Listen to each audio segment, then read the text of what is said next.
Para ustadz, ustazah yang dimuliakan Allah,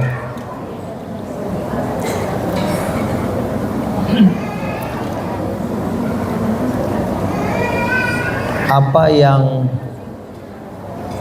diinginkan oleh manusia semuanya sama saja. Dia mau nyaman, enak hidup di dunia. Dalam bahasa kita, dia menginginkan kebahagiaan hidup di dunia dan kebahagiaan hidup di akhirat, lepas dari siksa api neraka.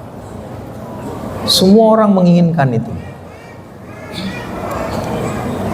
Cuma hanya satu cara saja yang bisa sampai ke situ.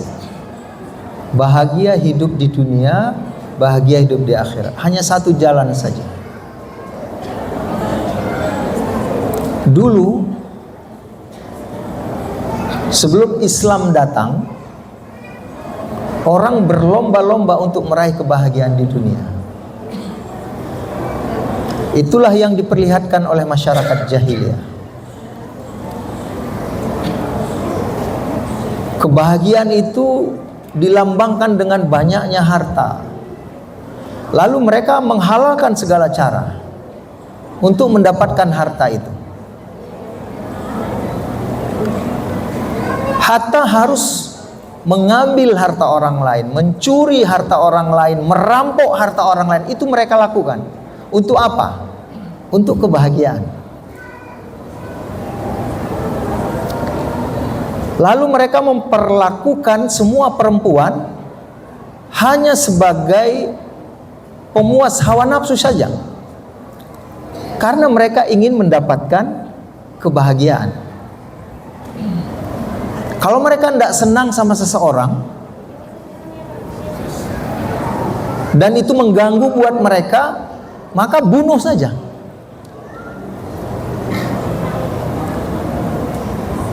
Tapi tujuan mereka tetap pada hakikatnya ingin mendapatkan kebahagiaan hidup di dunia.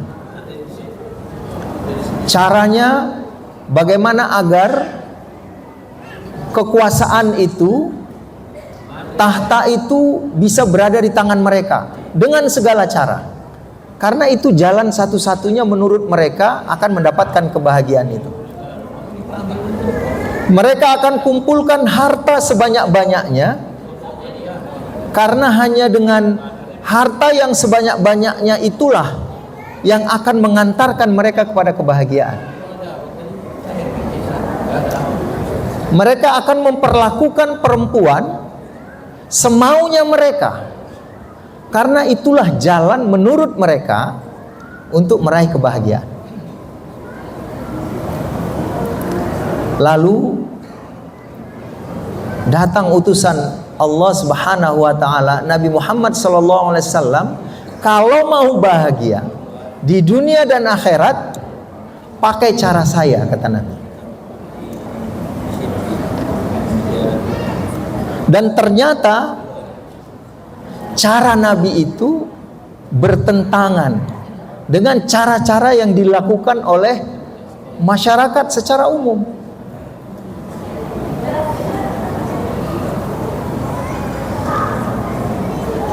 Bagaimana Nabi merubah cara fikir masyarakat pada saat itu agar bisa meraih kebahagiaan itu.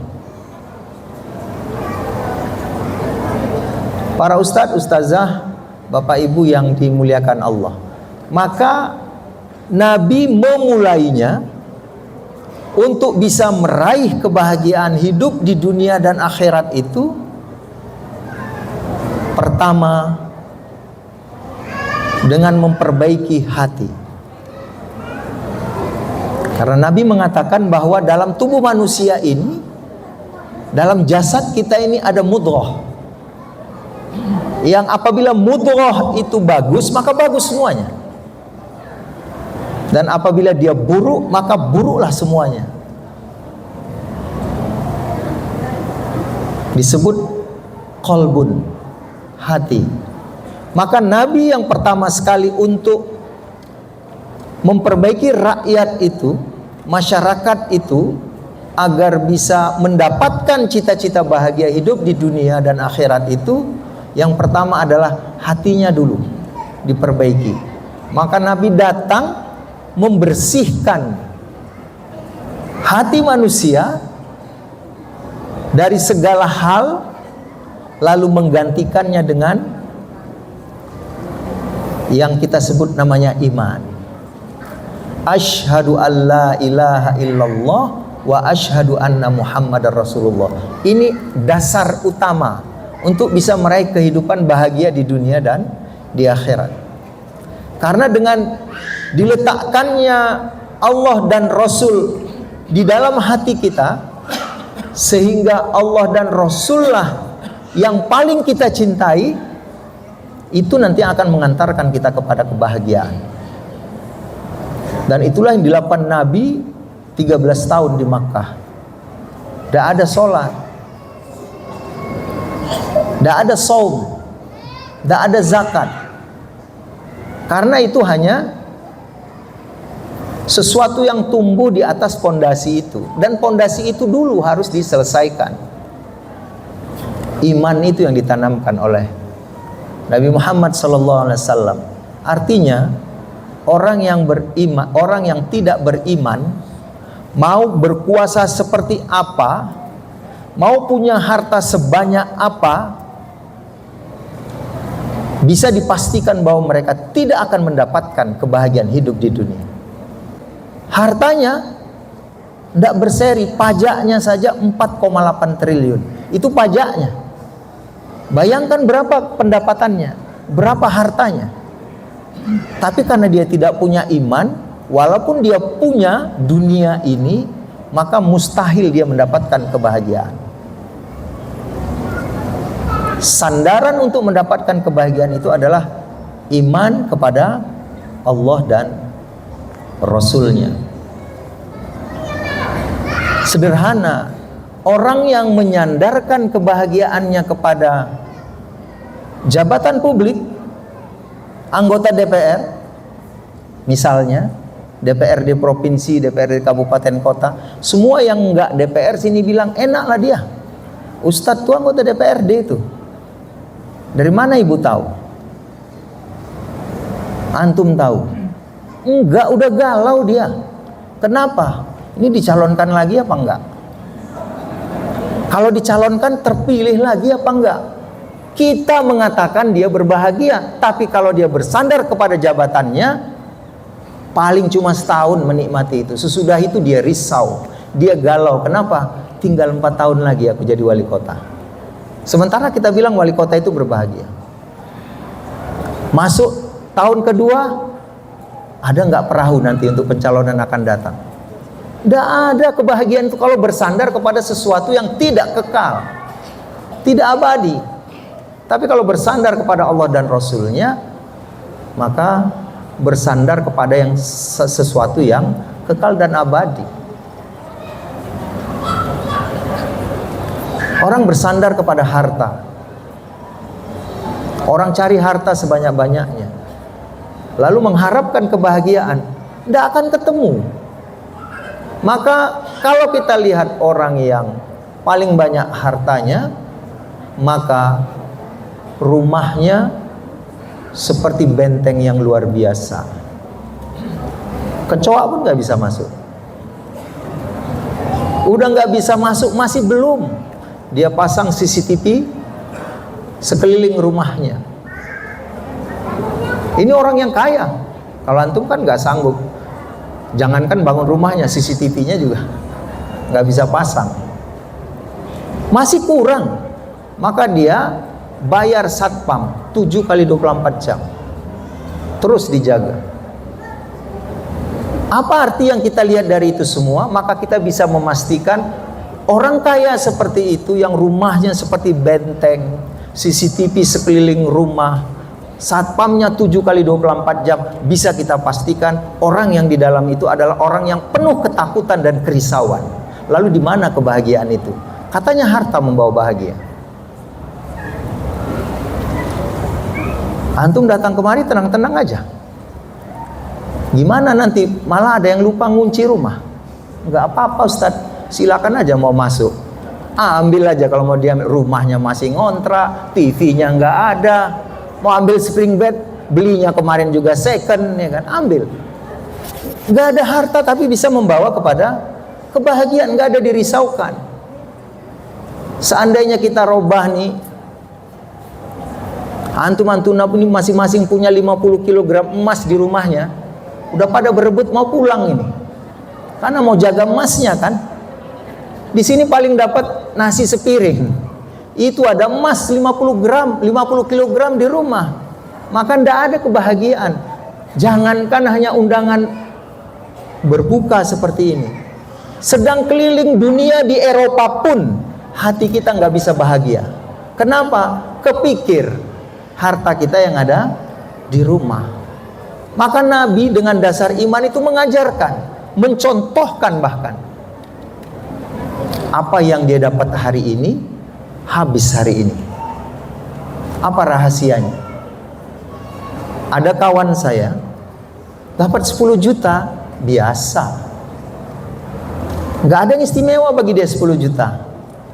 Lapor stafnya, udah 100 juta bos, pegang aja katanya.